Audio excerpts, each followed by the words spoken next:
Welcome into the PHNX Sunday Show. Hey, yo. Presented by Circle K. Head to any Circle K Arizona location where you can get any size Polar Pop or Froster for just 79 cents now through September 3rd. I'm your host today, Shane Diefenbach, here with Eric. That's me. That's his name, and we're going to call him that today. Just Eric. Eric Simple Ruby. Old Eric. Also known as... What do you want your other name to be called? Honestly, today? dude, I hate Eric? it. I hate it, but Big Shitter is so Big funny. Shitter is good. It's also, so AKA funny. Big Shitter. We got so funny. Danielle behind the Mac. DJ making all the magic happen. How's everybody feeling today? Happy Thursday. Almost at the end of the week. And we got some more news. Of course, in very PHNX Sun Devils fashion. Yeah. Yesterday, as soon as we sign off the show, breaking news comes and we have to wait basically a 24-hour cycle to talk about it. Bo Aldridge, we'll get to that in a sec. But first of all, how's everybody feeling? JJ, thanks for dropping in and saying hello. JJ, we're going to talk basketball, though. Don't go, JJ. Don't go. Joseph, what's up? He's saying that I love LeBron. Do you? Not really. Don't even got to hear what's next. I know, Shane. Okay, well, I think it's because of the Dan Hurley stuff. Oh. I'm neither a LeBron lover nor a LeBron hater. I'm just kind of a LeBron. You're just a neutral. Yeah, I'm LeBron neutral. A neutral LeBron. Yeah, some people are chaotic. Chaotic neutrals. I'd say you're chaotic neutral. Some people are chaotic. You're neutrals. chaotic neutral. Some people are sure. LeBron neutrals. Like LeBron neutral. Totri in the chat. 4 margaritas in. Let's fucking go, boys. 4 margaritas. Did you fly? Did he fly? To San Diego? Yeah, he must have He flown. would be the No, type he to left fly. after the show yesterday. Oh, he went. He got there yesterday. Yeah. Cool. Oh. Sharon, what's up? Sharon with that heart emoji in the chat. I know you're driving, so Yeah. Well, come on. I hope guys. you're parked. Let's be responsible here. Yeah. So we got a lot to talk about today. Bo Aldridge, as I said, decommitted from ASU, and we'll get into the potential replacements if there even are any that you would want ASU to hunt after. Then we'll get into Dan Hurley and the whole Dan Hurley Lakers saga that started just recently. And then we'll wrap the show with some college football playoff talk. Ooh. Fun Thursday Yum. today. But first, as I said, got to talk to some Bo Aldridge. Yesterday he announced that he will reopen his recruitment and requested his letter of intent to be withdrawn. No longer committed to the Sun Devils. This is now the second in as many weeks for ASU after the 2 5-stars the Sun Devils got. And now they only have 2 5-stars and a 4-star in this recruiting class. No, I mean, not to undersell it, though. No. I mean, we were talking kind of about how he's been lost in the mix in the past couple of months. And really, he was a very strong part of a class we were already excited about before Quaintance and before Sannon. And it, did kind of suck that as soon as we got off air, this happened. But I think it gave you some time to grieve. Yeah. I know that you were a massive supporter of Bo Aldridge. I was looking forward to seeing him on this team. How much this is it nothing, right? It's okay because you have the 5 stars that you'd gotten before. This is not an indictment on ASU, Bobby, anything. This just shows the landscape that college athletics are in. And you can say, kids don't want to compete. Kids don't want to wait. Kids don't whatever. At the end of the day, you're going to do what's best for you, and you have to respect that. But it does stink because Bo Aldridge probably wasn't a guy who was going to make a difference as soon as he stepped on campus. We'll get into the roster, but I mean, there are probably 4 guards ahead of him right now. Yeah, as it stands. And I said he could get playing time at the 3 kind of swing guard role, swing guard forward role. But there was a log jam for that. I mean, you have. We'll get into, as I said, we'll get into the roster, but you're 10, 11 deep right now before Bo Aldridge. And so you have to understand that. The thing where it stinks, though, in 10 years ago, you'd have your freshmen that wouldn't make an immediate impact or be one and dones, right? Ride the bench and develop for a year or two. That's no longer the case in college basketball. Yeah, I mean, it does suck that, I mean, not really any schools getting that, they're not getting it on a large level consistently if somebody does stick around.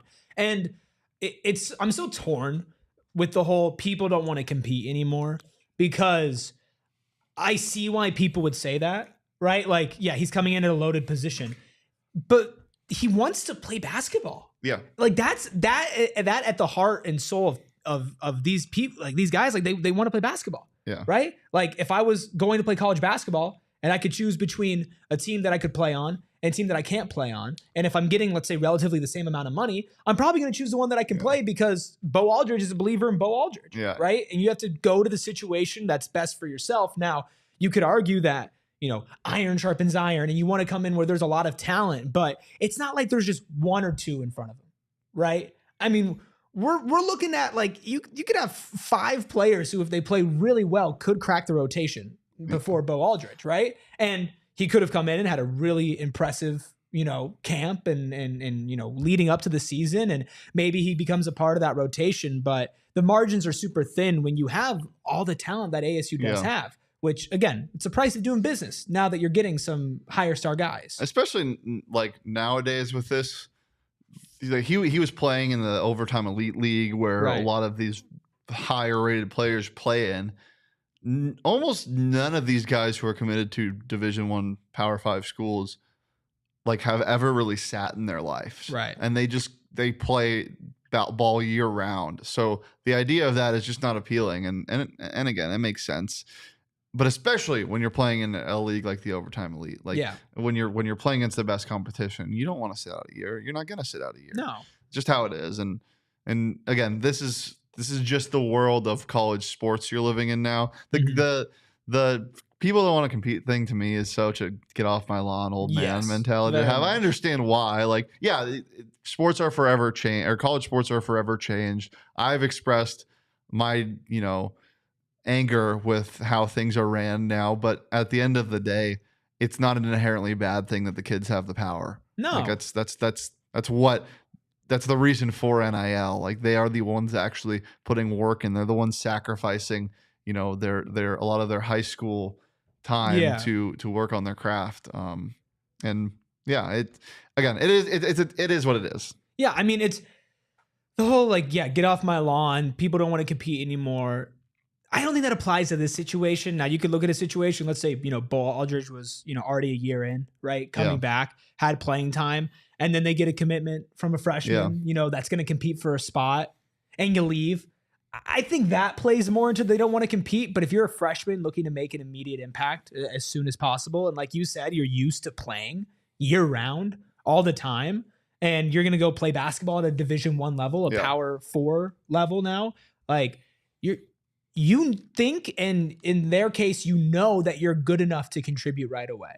And I am very sure that Bobby is going to all of these players, all these recruits, as new players come in and high stars, and being realistic about your spot in the team. Yeah. And I don't think he's going to anybody and saying, you just will never play and you have no chance. But be realistic and saying, hey, we have 3-4 guys already at your position, that are going to be competing for playing time, including somebody who's already very established in college basketball, not just freshmen. Yep. So if I'm being honest with you, there's a good chance that you don't play as much as you would want, if at all. Not saying you can't earn it, not saying you can't come in, but at the same time, if somebody else comes to you and says, hey, we'll compensate you relatively similarly, and you have a way better chance of getting playing time here, that's a really attractive offer. Got to do what's best for you. And when you're looking at this roster, if you're Bo Aldridge, it does kind of make sense. We can go by one by one. We've talked about the guard position, the point guard position. It's Alston Mason and Austin Nunez,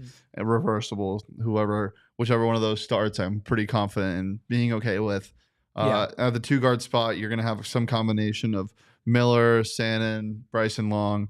Sannon also might play the guard forward role. But the guard forward role, you got Freeman and Ali. And so if you're Bo Aldridge, you're looking at, there's definitely 5-6 guys ahead of you, at least on the depth chart coming in. And then there's always a chance to play out of it when it comes to training camp, when it comes to practices and all that. But you're inherently in a worse position than you would be at a different school, probably. Yeah, in a worse position than you were in when you first committed to this school, right? Yeah. It's a completely different situation. Yeah. Like these commitments came months ago. And we've talked about how much this program has changed, how much the outlook has changed, the different influx of young, fresh talent as well, like to go along with then Bo Aldridge and Amir Ali and Sammy as well. And the price of getting some 5 stars is losing some force, you know, and that's unfortunately the way that it goes. But when we talked about starting lineups and we even talk about the bench lineup, at least 2 deep at every position that you can see consistently playing. Like it's not an easy feat to build a college basketball roster that has that kind of depth. Yeah. Chad in chat asking, so 2 scholarships available now. Yes, they do have 2 scholarships now. If Bryson Long comes back pending medical stuff, all that, it's the expectation that he will be back. So if he is back, you're running 11 deep. You're running Alston Mason, Austin Nunez, Adam Miller, Joson Sainin, Bryson Long, BJ Freeman, Amir Ali, Bashir Jihad, Brandon Gardner, Jaden Quainance, Sean Phillips. That's 11 guys. Really solid team. That's 11 guys that will play. Yes. Like and that's kind of all you need. So we can get into the scholarship talk. There are players available. There's how many players in the top 150 would you say are available still? In 2024? 6. That's ridiculous. There are 6 in the top 150 that are uncommitted, and surprisingly enough, a lot of them are either tied to Arizona as a state is playing high school basketball or have received offers from Arizona State. Yeah. So you have those, but you also have the transfer portal that's still open. Correct. There's still some really high names out there. Jameer Watkins from Florida State is like a top 20 transfer portal target for a lot of schools. Coleman Hawkins from Syracuse is still not committed. And I'm not saying these are guys that are on ASU's radar. I'm just giving these are guys that are technically available. The landscape. Cannon Catchings, the high, almost 5-star Purdue recruit, just decommitted today with the idea that he's probably going to Illinois. When Coleman Hawkins has been talked about going to Purdue, so that would be hilarious. It would just be basically a trade. But and again, I'm not saying these are guys that ASU is going after, but it shows you how many people are still available. Yes. So if you do want to add another guy, you can. That being said, I don't think they do. And they don't have to. I don't think ASU adds another player. I know we've talked about Jamari Phillips and how funny that would be and how and now you have an extra spot open. I just don't see how you really pitch that to a recruit or a transfer after you've had guys leave because of the lack of playing time and how much of a logjam this roster is. Yeah, it's tough, especially in Jamari's case.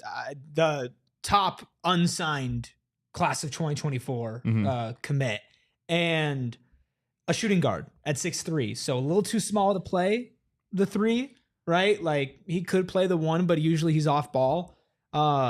You're really, really strong and you're really deep at that position already.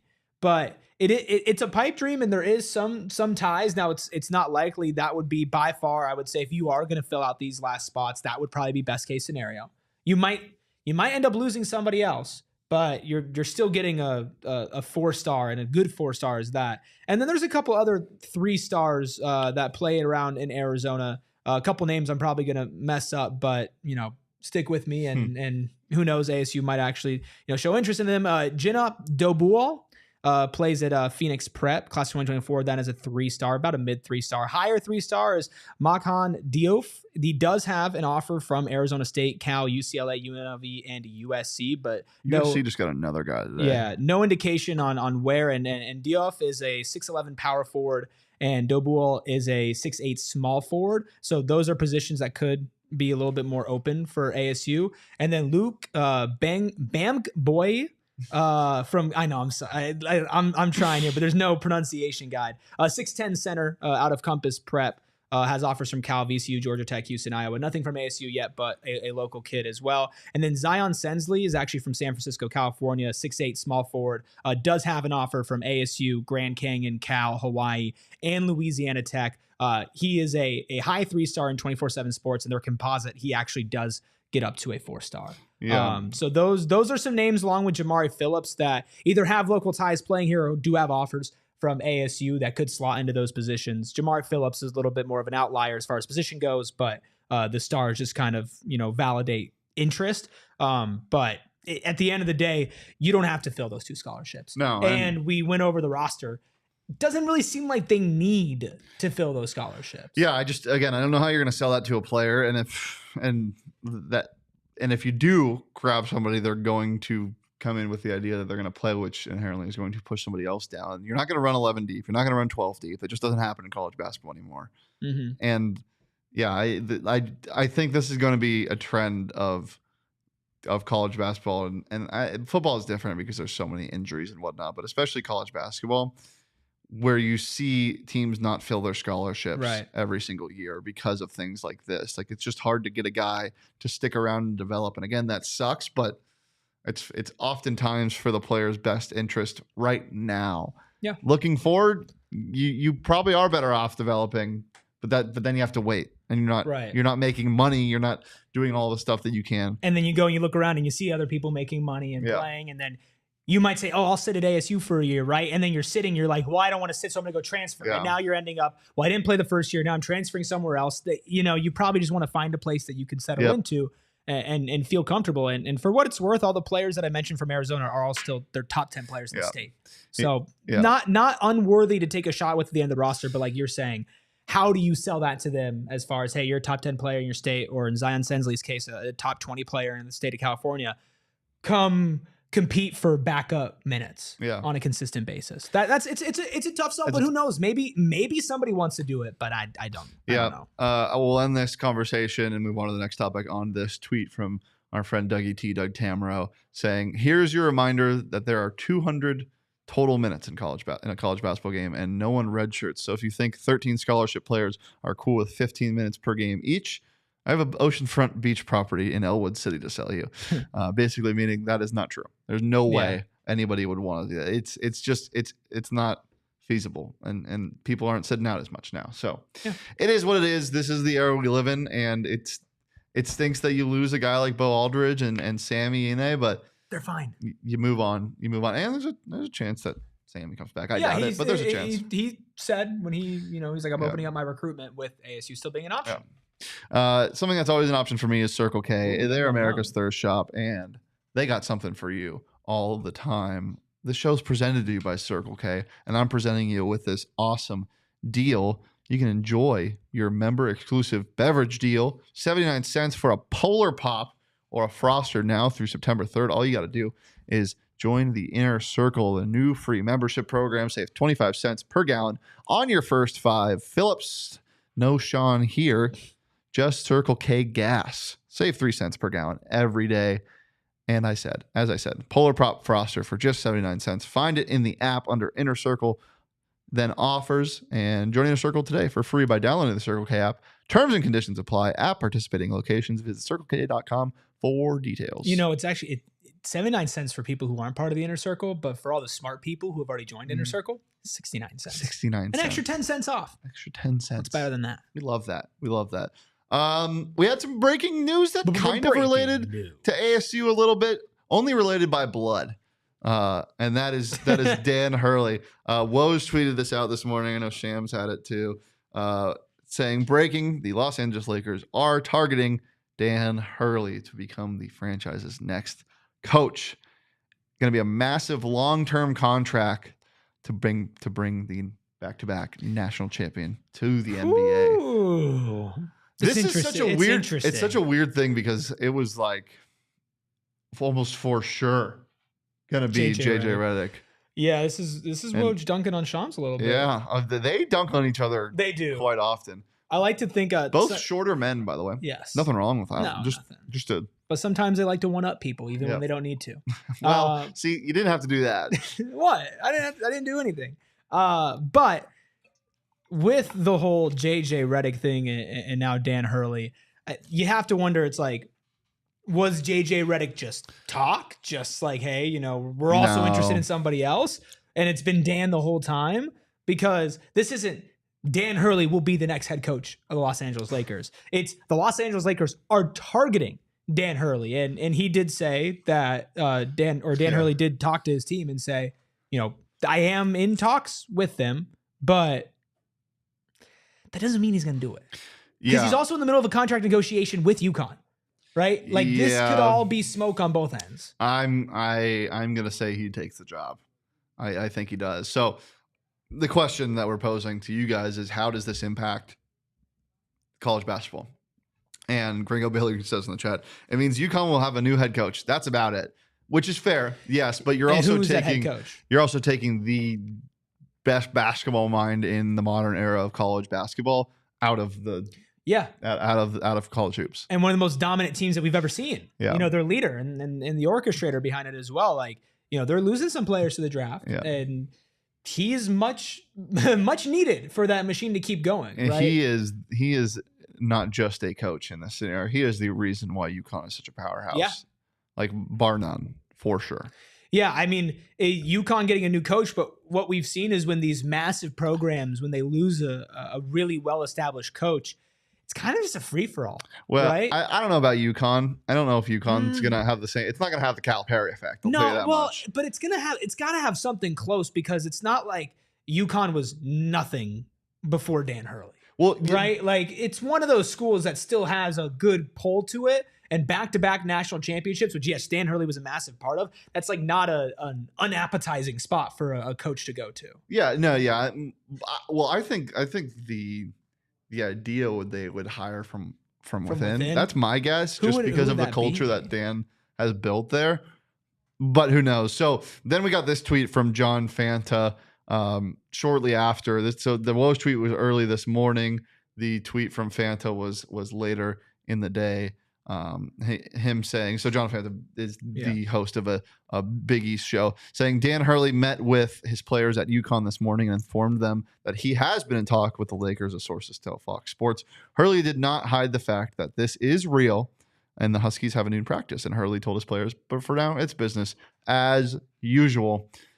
This just kind of shows to me that he's pretty close to leaving. Yeah, I think. I don't know. I mean, this stuff doesn't come out if it's not a and he doesn't say that it's a real thing. I mean, it is one of those things though that, like, even if it's just talks and it's not going to happen, you don't want to hide that from your team, because then there is doubt. Yeah. But you mentioned promoting from within, and just a quick little Google search: UConn men's basketball assistant coaches. They have one of the most decorated assistant coaches in the history of college basketball, and Tom Moore. He's a 4-time national champion. He's been at UConn for 20 seasons. Yeah, there you go.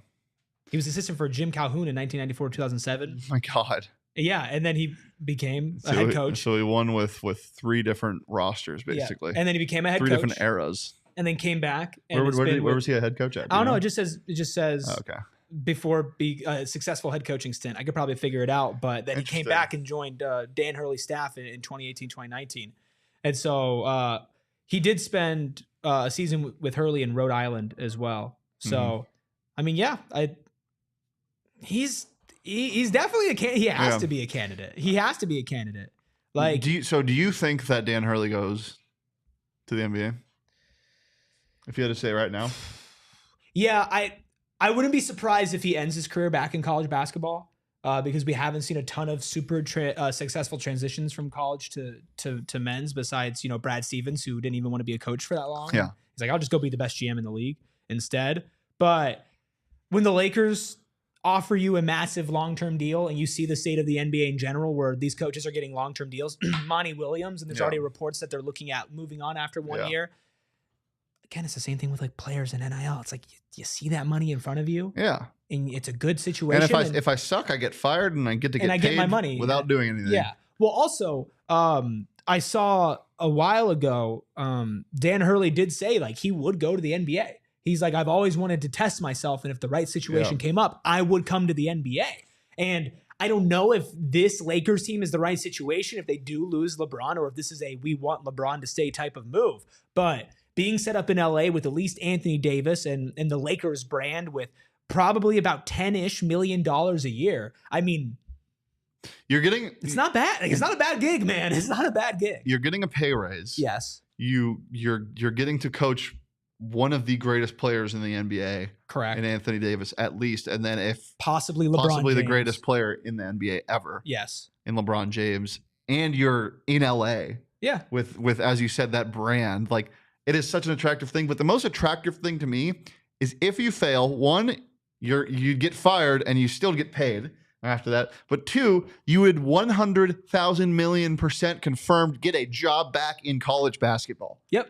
Like, the moment he becomes available, teams will be salivating to bring him back. And this is a total win-win. And I would be shocked if he doesn't take it. But that brings us to the question: how does this impact one, college basketball, and two, how does it impact ASU at all? With ASU, there's no chance that Bobby leaves. That's not what I'm saying. Yeah, there's no chance. Like, I don't think it impacts ASU at all.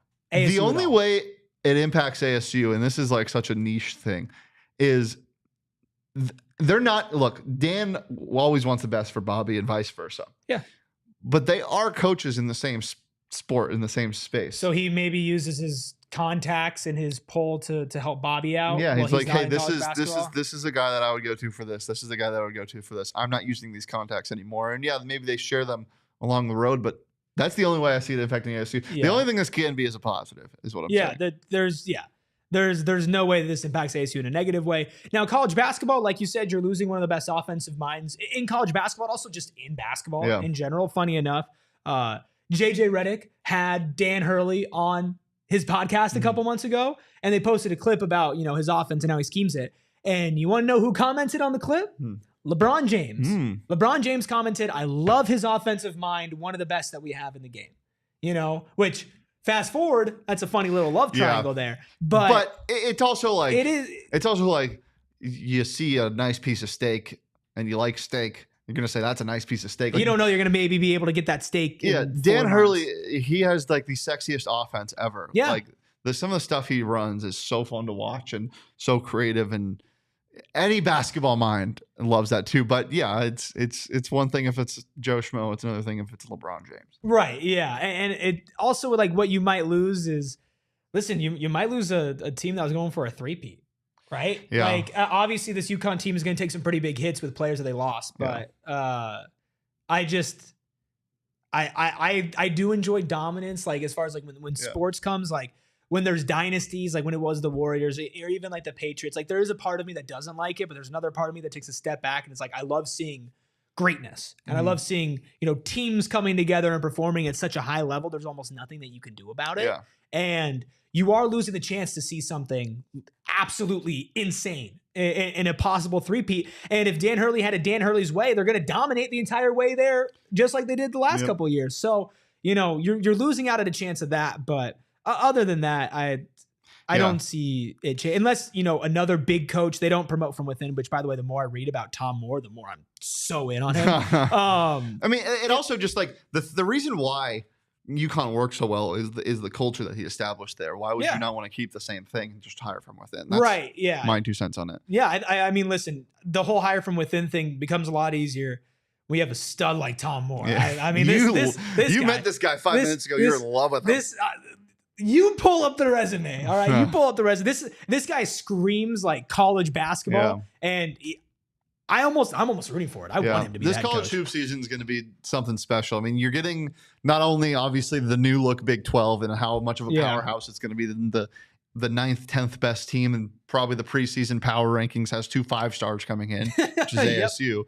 But you also have such a different landscape of the college sports world. I think USC is going to be a lot better, obviously, with Muss and all the recruiting that he's done. So the Big 10 is going to have more competitors. UCLA is there. You have teams like St. John's who are getting these ridiculous transfers. Rutgers has a top 3 recruiting class. Crazy, dude. It's so crazy to see the top 10 recruits in the class, and back-to-back in the top 10 is Rutgers. Like, what? Yeah, Harper. It's the Ron Harper experience. But then you're also getting an SEC team emerging like Missouri.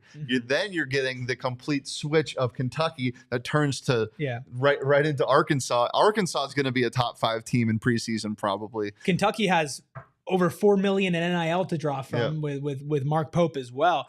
I mean, listen, man. College hoops is a free-for-all. It is a free-for-all. And it's kind of how NIL makes it as well for the players, but the coaches are jumping around as well. I want to ask you this. Tom Moore aside, because obviously he's the best man for the job. What would be the funniest coach to take over in UConn? It would have to be somebody. Oh my God. Pitino. I was gonna say like Mike Brown or some ex-Lakers coach. Ex-Lakers. That would be hilarious. Luke Walton. Yeah. That'd be fun. Oh man, yeah. That would be fun. Any other thoughts on this? No, I mean, let's see what actually happens, right? I mean, he was in the middle of a contract negotiation with UConn. He might want to stay in college basketball. He does seem like the kind of guy that would have a specific love for college basketball. But if there was a time to get out of college basketball, it'd be right now.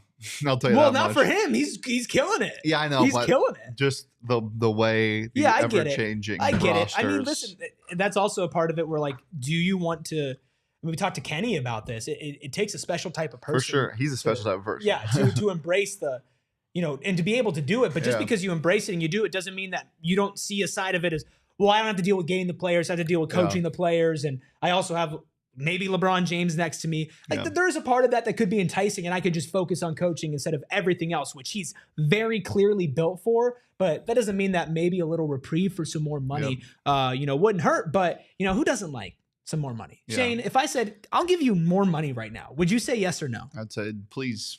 Please, sir. Please. I need it. Yeah. Well, I could tell you can get $200 right now. Really? Does that sound nice? That sounds great. All you gotta do is something real simple. Okay. Go over to our friends over at Desert Financial Credit Union. And I'd use our friends because seriously, they are my friends and they are Arizona's friends. For more than 84 years, Desert Financial has been Arizona's largest and most trusted local credit union. Anything basic from checkings and savings accounts, a little bit more complicated, mortgages, loans, investment options, credit cards, everything like that. If you're a parent and your kid is looking to, put their money somewhere, maybe they just started working, maybe they want to start investing as well. Desert Financial was the first place that I started putting my money in. My parents showed me it because my parents used it. And if I ever have a kid, which I won't, they will also be using Desert Financial Credit Union. But back to getting you some free money, Shane. If you open up a free checking account online right now, you will get $200 slid right in there. And you can spend that $200 on your Visa debit card, which beautifully enough for all you ASU fans has 3 different maroon and gold designs that you can flaunt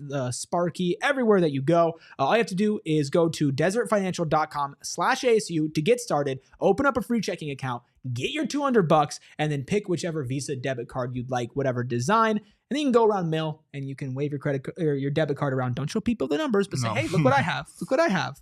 And they'll be like, wow, that's really cool. Can you buy me a drink? And you'll say yes, because you have $200.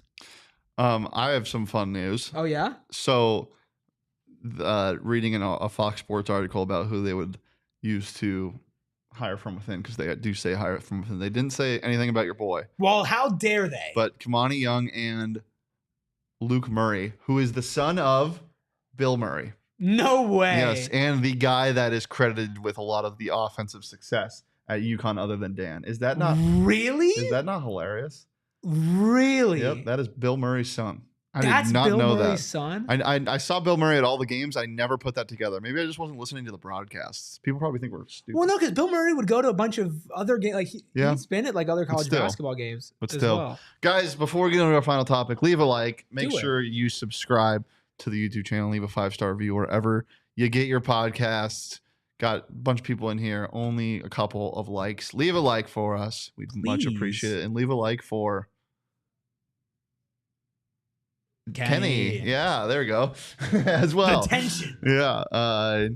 Hopefully we'll be able to talk to Kenny again soon. I'm super excited for fall camp to start. Yeah, fall. Man, I'm excited for football season, basketball season, man. Bring me to the latter half of the year, man. Yeah. These dog days I'm getting sick of. When it's colder and when we get probably the best stretch of football ever. Yeah. Like, it is ridiculous. I got to pull up this tweet because there was a tweet that I saw of what December through January looks like in terms of football. It's ridiculous.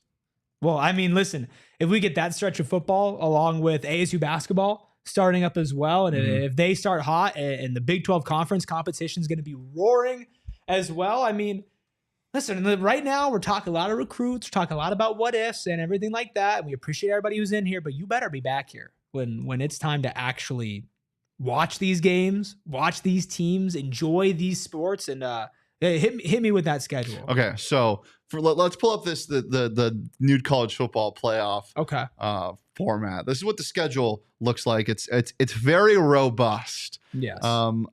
Look, I'm a fan of I'm a fan of the expansion. I'm a fan of 12 teams. Mm-hmm. But I didn't expect to love the format just because I know the first round is probably going to be pretty gross. But looking at this, I'm pretty fired up. So for the audio listeners, the first round is going to feature one game on the 20th of December, standalone, and then you get 3 games on the 21st of December. That'll be in the first round. Noon, 4, and 8 p.m. Eastern time, and the quarterfinals. And I'm so glad they did this. They're keeping the bowl games as the big ones. The quarterfinals, you get 1 game on New Year's Eve, 3 games on New Year's Day, and then the semifinal, you get a game on January 9th and January 10th. The national championship is on January 20th. Wow. Which is ridiculous. Like 2 weeks, a week and a half, 2 weeks later than it usually is. That build-up's going to be crazy. First of all, just seeing this, does this not just get you juiced? Yeah, I'm seeing all the logos too, the Fiesta Bowl, Peach Bowl, Rose Bowl, the Sugar Bowl. I'm like, oh, come on. Yeah. Bring me to, like, get me to the start of football season, and then it's smooth sailing from there. What are your thoughts on the Natty still being on a Monday? I don't hate it.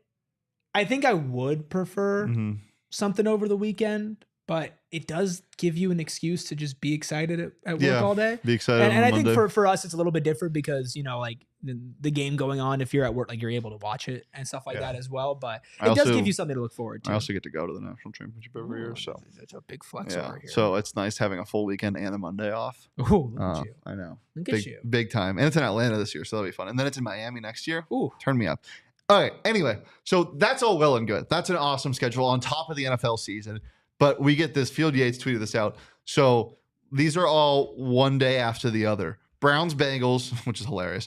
College football playoff round 1. Texans, Chiefs, Steelers, Ravens. 12 NFL games. Saints, Packers. Chiefs, Steelers, Ravens, Texans. Seahawks, Bears. 12 NFL games. Lions, Niners. CFP quarterfinals. NFL, CFP semis. Wild card, divisional, national championship. These are all back-to-back days, and there's a couple days in there that there isn't. That is nonstop. You're going to need those couple of days just for a straight month from December 19th to January 20th. We get some unbelievable football. It's funny looking at some of these games, like some of the NFL games. Yeah, Ooh, Texans and Chiefs. You wouldn't think that would be a good game. Now it's a great game. Oh, dude, Texans Chiefs going to be a great. Browns and Bengals. It'll be a very fun game. Yeah. Sharon mentions hockey too. Yes. I'm very excited for hockey. Yeah, I mean This could be a banner year for ASU if everything goes right. And I'm not saying it's going to be the most success they're going to have in the next couple of years. We're not saying they're going to make the college football playoff. No, we're not. But if the vibes are high with ASU football, right? Let's say they're exceeding expectations, which is completely possible with this team, the revamp of talent, and as well with the coaching staff. And then you see ASU basketball. They get off to a hot start. These 5-stars are coming in. They're 5-starred it up real hard. And then hockey as well. Now hockey's continuing to play really well. And then you look outside of just ASU athletics and you have that whole stretch of NFL football. You have the Cardinals who are looking better. Like the Suns hopefully will be like this could be an incredible couple of months. It should be. And that's I sometimes yet to be seen. I think ASU hockey is going to do very well in this new conference as well. And even if they struggle a little bit, more eyes on them. They are the sole hockey team and playing in Mullet Arena now, which is sad, but still it does benefit them as a program. This should be a good time. Yeah. Very excited. Very excited. We had a lot of stuff coming up, not just with PHNX, not just with ASU, but also with some high school hoops. The Section 7 girls and men's tournaments coming up here in the next couple of weeks. I believe the girls one is next week and the boys one is the following weekend. So that's going to be exciting. Should hear from Bobby, hopefully. Yeah, we'll hear from Bobby. We'll be out there on. You going to suit up?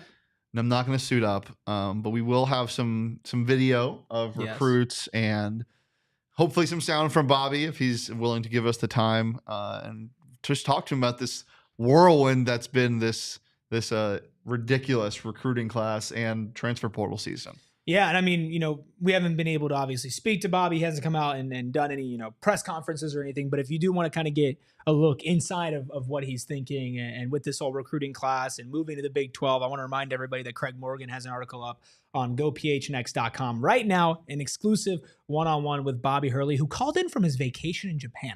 I might have to ask him about his vacation in Japan. Hey Bobby, we know there's a lot of good basketball going on over here. What was your favorite part of Japan, my guy? You've been in Japan, right? I have been in Japan. Was it amazing? It was fantastic. How long were you there? 9 days. Only 9? Yeah. I would have spent 2 weeks there and still probably not felt like I had enough. Yeah, I mean, there's so much more that you could do. I was staying with a friend of mine who taught English over there, so I was staying in rural Japan. Welcome to the PHNX JPN podcast. I was like, what are you JPN Sun Devils. PHNX Sundial. Is that what? There we go. But definitely go read that. And while you're at gophnx.com as well, check out all of our amazing events. Next week, we have a Mercury takeover, the first Mercury takeover of the season. Both hosts, Erica L. Day and Stephen Prigion Gardner, are going to be there. It's going to be a fantastic time. Food and drink beforehand. Food and drink beforehand, a lower level seats presented by our friends over at Circle K. Did a lot of these with the Suns this past season. Some of the best times I've had as a fan. Really great way to build community, and I believe we're about to run out tickets for that. So if you want to go to a Mercury game, you can go to this upcoming next one, or a couple months from now, we have another takeover. Also, on the 20th, out at Chicken and Pickle, we have a trivia night where teams of 4 can compete for free. That's right, for free. Win some PHNX merch and other cool stuff. I'm planning on being there. I won't put you on the spot, but hopefully, Shane, you're there as well. I am taking the red eye back from Hawaii that day. That's right. But I still will probably be there. Ooh, so come out to commitment. Chicken and Pickle. It's going to be so fun. 7 p.m. to 9 p.m. That place is so cool, too. It's so cool. I can't lie. When I was told, hey, we did a live show at Chicken and Pickle for our first event for the first game of the Suns playoffs, which feels like 18 years ago. And I can't lie. I was like, it's just a chicken. Like, I didn't know the pickle stood for pickleball. Oh, really? I thought it was just like chicken, and we also have really good pickles. And I'm like, I'm not a pickle guy, but I'll give it a chance. Like, whatever. Right? So I pull up there, I drive in, and I'm like, this is a complex. Yeah, this isn't a restaurant. A compound. Like, incredible facilities to play pickleball, which me and you, pretty formidable duo in pickleball. Good, they've got cornhole, they've got life-size battleship as well, ping pong, fantastic food. The food was so good, and some trivia night there. Plus, the last thing I'm going to promo for our PHNX stuff is our Miami trip for the Cardinals. That is something that you can still sign up for now. We have details all on our website. You're going to be there? Should be. You should be there. Should be. Shane Diefenbach in Miami. Yeah. That's the pitch. That's all you need to know. I told this story on the Cardinal show yesterday. Last time I was in Miami, my buddy was tracking me. It was our last day there. Our flight was at like 5 p.m. that day. It was 7 a.m. I was still out from the night before, and my buddy was tracking my location because he had gone to bed, and he woke up and I wasn't in the Airbnb. So he was tracking my location, and I was on the beach. He was like, "What the fuck?" And so he goes outside, and then he sees me walking toward the Airbnb and is like, where, how are you here? You says you're on the beach. And I was like, oh shit. Oh, I left my shirt and phone on the beach, and people were setting up around it for the next day at the beach. And it was just there, and it was been there since like probably 4 a.m. Did you get it though? Got it. Woo! Everything was fine. Ooh. Yeah, that was. So yeah, if you want to probably won't do that in Miami, but we'll have a lot of other things. It's gonna be no promises. A great time, as he said. Go to gophnx.com/events for all the details. Become a diehard. Join this community. It's so fun. Our diehard Discord is always popping.